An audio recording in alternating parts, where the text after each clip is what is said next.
St. Peter's Basilica in Rome, built over what is believed to be the tomb of Simon Peter. But how did an uneducated nobody end up thousands of miles away from home in the center of the empire? How did Simon Peter become the one with a monument when Nero's racetrack that once stood here has vanished? How did somebody who misunderstood Jesus, who contradicted Jesus, who disagreed with Jesus, who denied Jesus, who failed Jesus, become the icon of what it means to follow Jesus? And what does his story show you and me about how Jesus takes very flawed followers, people full of questions and fears, and transforms them into world changers? That is what this study of Simon Peter is going to be all about. We'll travel in Peter's footsteps all around Israel and the Mediterranean and see what it means to be flawed and yet a follower of Jesus. Let's go back to where Simon Peter's journey with Jesus began.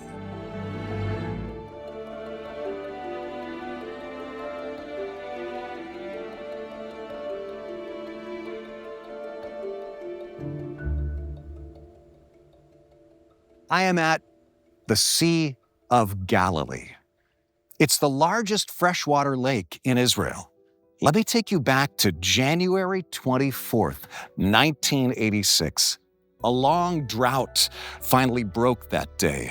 A misty rain started to fall. Because of the drought, the water level in the lake was very low. And two brothers, both fishermen, were setting out on their boat when they noticed something strange poking up from the mud. It looks like ancient nails. They explore further and they can't believe what they're seeing. It appears to be an ancient boat.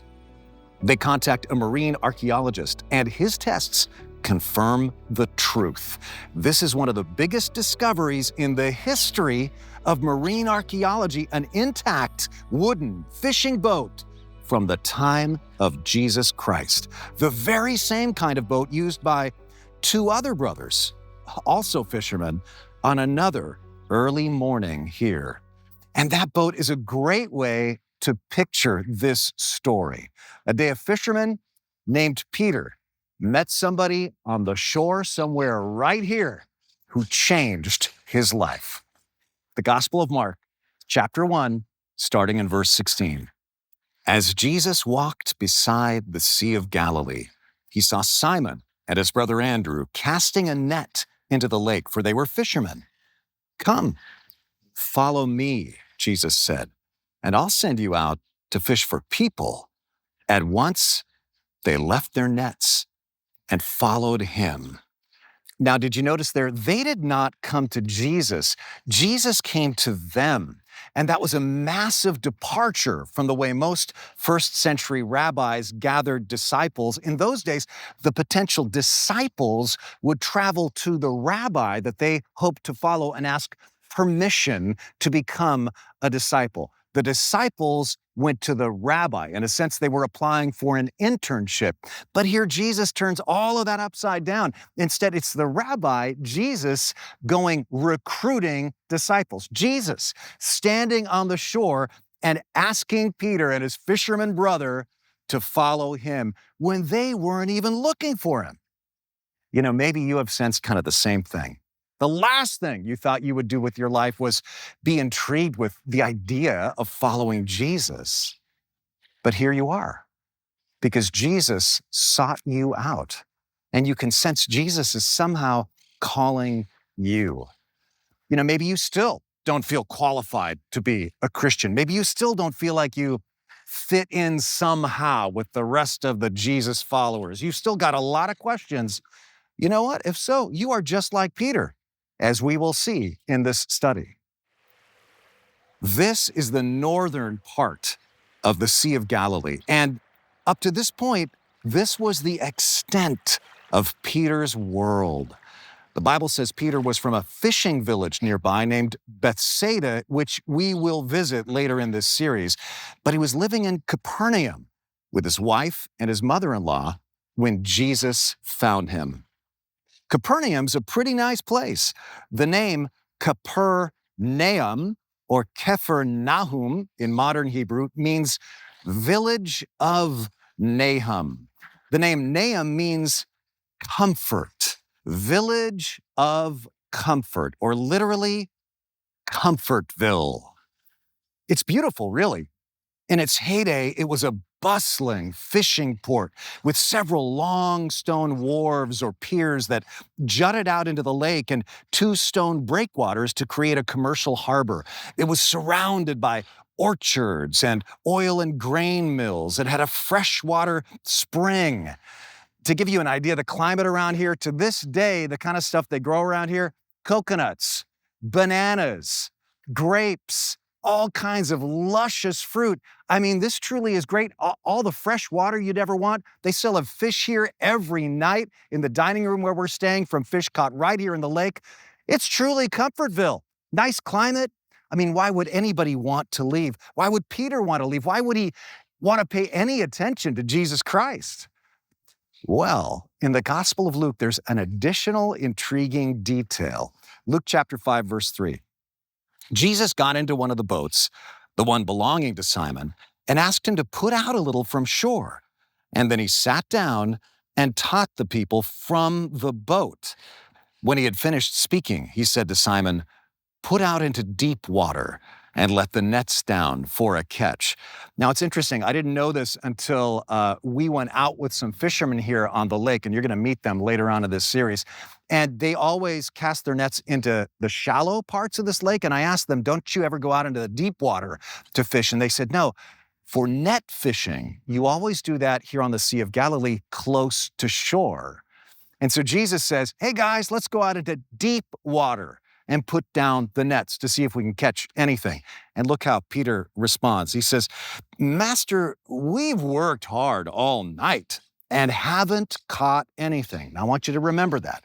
They had been fishing all night and they had not caught anything. But because you say so, I will let down the nets. He's probably thinking, it sounds like you've never fished a day in your life, but kind of to humor you, to amuse you, I'm going to show you what happens when you do that. Verse 6, but when they had done so, they caught such a large number of fish that their nets began to break. So they signaled their partners in the other boat to come and help them. And they came and filled both boats so full that they began to sink. And when Simon Peter saw this, he fell at Jesus' knees and said, "Go away from me, Lord. I am a sinful man." Fascinating. This is a point where it almost all didn't happen. If Peter had had his way, he wouldn't have followed Jesus. He's like, you're some kind of a holy man, some kind of a miracle worker. I don't deserve to be near you. Go away. I'm a sinful man. I don't know why he said that. I don't know what he was thinking. Maybe some of his language, as we'll learn later. Peter's kind of a cursor. But Jesus will have none of that. Jesus says this, don't be afraid. From now on, you will fish for people. So they pulled their boats up on shore, left everything, and followed him.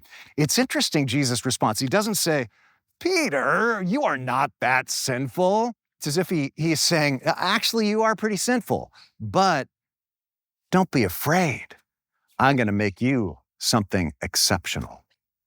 You know, really, I feel like that's what Jesus says to you and me too. When we are reluctant to follow Jesus, I think that a lot of our reluctance, a lot of our hesitancy to follow Jesus really does boil down to some kind of fear. Maybe you're afraid of being rejected, or you're afraid of what'll happen if you follow Jesus, or you're afraid you won't fit after putting in a lot of time. You're afraid, you're hesitant for some reason. And Jesus says to you, listen, don't be afraid. Don't be afraid to try it. Don't be afraid about whether or not, you're clever enough or strong enough. Don't be afraid about what other people are going to say about you. don't be afraid to take the first step and start to follow me. And notice Jesus simply says, follow me. In fact, none of these disciples were really what we would call believers at this point. They were just intrigued. So they followed. They lived with Jesus, and they learned, and they failed, and they grew, and eventually, many of them became believers, as we will see in this study. So, can you decide to walk with Jesus like that? Following Jesus does not mean understanding everything. It just means walking along and learning and growing as you let Jesus do his thing in you and around you with an open heart, open eyes, an open mind. When Jesus said these very simple words, "Follow me," Peter could never have suspected all that would soon unfold. This guy, whose very first words to Jesus were, but you picked the wrong guy. Go away from me. I'm a sinful man. Watched his life change and the whole world change after he made the simple choice to just follow and learn. So how about you? Maybe you don't feel like you quite belong. Maybe you don't feel good enough or knowledgeable enough or holy enough or convinced enough or whatever enough. Jesus says, perfect. Just follow me.